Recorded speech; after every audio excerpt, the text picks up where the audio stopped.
In this class we can study about demonetization in India. What is demonetization? That one we can study. Okay, then in last class we studied about some transaction motives, speculative motive, like this demand for money we studied, then supply for money also we studied. Then now we can study about demonetization in India. On November 8, 2016, Prime Minister Modi addresses that rupees 500 and 1000 notes will not be legal tender anymore. Then we studied what is legal tender.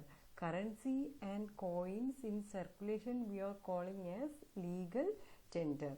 Then suddenly on November 8, 2016, Prime Minister Modi addresses that 500 and 1000 note will not be legal tender.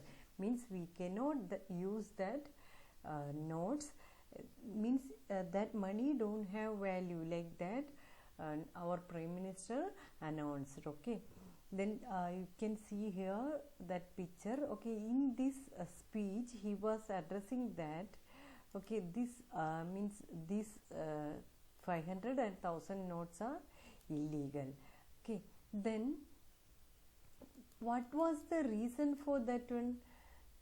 Okay, we can go to so a complete ban on 500 and 1000 rupees notes from midnight of 8th November was made. Okay, from midnight November 8th, rupees 500 and 1000 rupees note was illegal, like that announced. Okay, then new currency notes of rupees 500 and 2000 were made in circulation. Then which notes banned? 500 and 1000 rupees note banned, and new notes 500, this is the new notes, and this is the 2000 notes. Okay, then what was the reason? What was the positive impact of demonetization?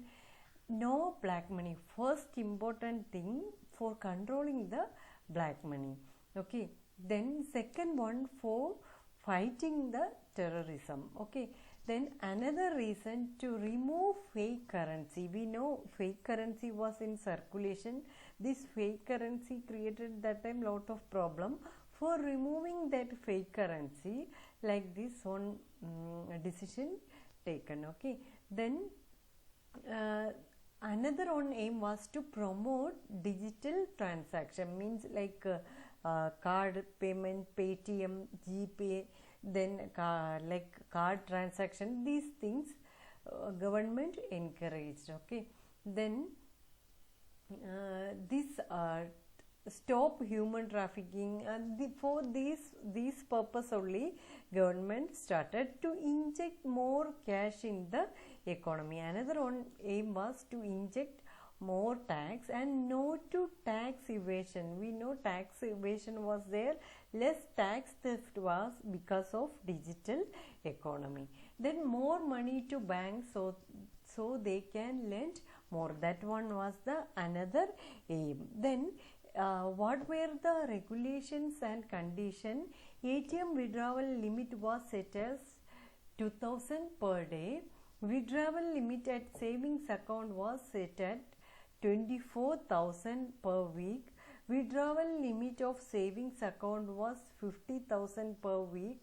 Then PAN card was required for deposit over 50,000.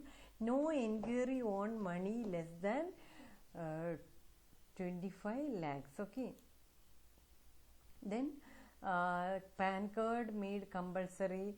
Then ATM, through ATM, what was the adverse effect? We can see here some pictures. Rush was there, people was going to bank, and there created problem. Then decline in stock market, decline in real estate, inflation or price rise. Then it affected badly laborers and middle class people. Then this growth also declined slowly. These were the main problems during that time. Okay, then The public were advised to deposit all currency note in their bank's account till 31st December 2016. Okay, means who had that money, they can deposit in bank, and from bank they will get new notes without any declaration, and up to March 31st 2017 with the RBI with declaration. Without any declaration, up to 31st December 2016 people can deposit in bank, and from 31st December to 31st March people can deposit money with the RBI with declaration. Okay, then notes, especially we know further till 2016 old currency note were acceptable as legal tender at petrol pumps and government hospital and for payments of dues, taxes, power bills, etc. Okay, this move we already studied that this move received both appreciation and criticism. The shortage of currency in circulation had an adverse impact in economic activities. Okay, that was the another problem. Okay, then these were the condition. Then people were in more people were.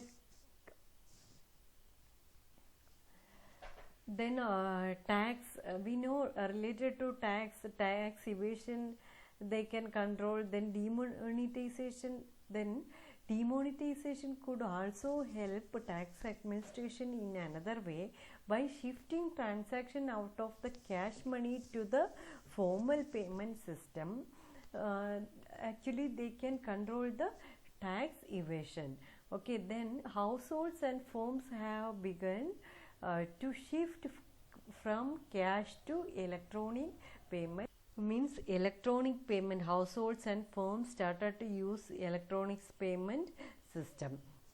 Okay, these were the features of demonetization. Then demonetization it happened in November 2016. Okay, November 8th 2016. Okay, then in this chapter we studied about what is barter exchange, exchanging commodities. That one is barter exchange. Then money, about money we studied. Money have two motive: transaction motive and speculative motive. Then about supply of money also we studied. Supply of money consists of currency notes, coin, demand deposit, time deposit held by commercial banks. It is classified as narrow money and broad money. M1 and M2 we are calling as narrow money, and M3 and M4 is broad money. In India, supply of money is regulated by the RBI. Then various action of the public commercial banks of the country, RBI, are responsible for the changes in the supply of money in the economy. Then another thing, RBI regulate the supply of money by controlling stock of high powered money. We studied what is high powered money and money supply in the economy, and what is external shocks. These things we studied. Then we studied about the instruments of monetary policies or tools of monetary policy. We studied what are the tools of monetary policies. The mainly RBI adopts means we know RBI regulates and control the money circulation or supply of money in the country through some instruments.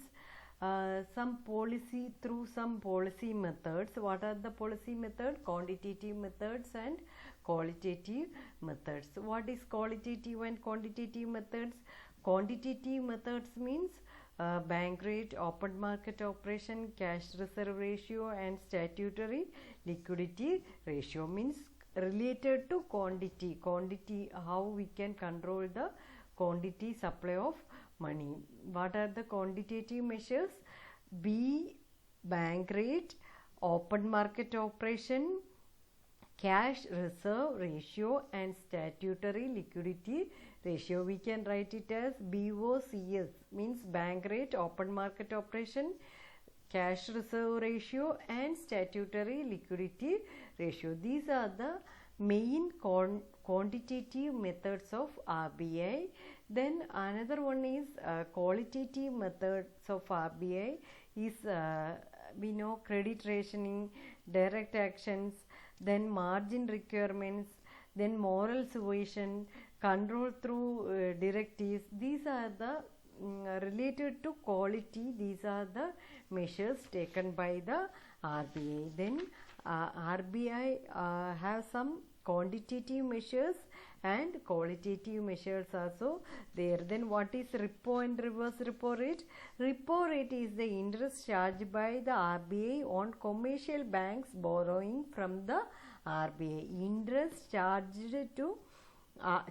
by the RBI for the bank borrowing from RBI. Okay, means these banks are taking loans, then that time they will charge some interest. That one is the repo rate. Okay, then reverse repo rate is the rate of interest provided by the RBI to a short period deposit kept by commercial banks.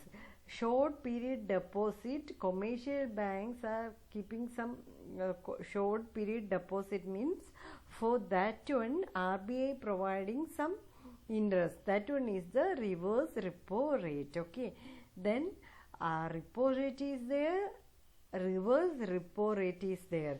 Okay, then this repo rate and reverse repo rates are coming under the bank rate. Okay, then open market operation is there, buying and selling of securities. That one is open market operation. Then cash reserve ratio is there.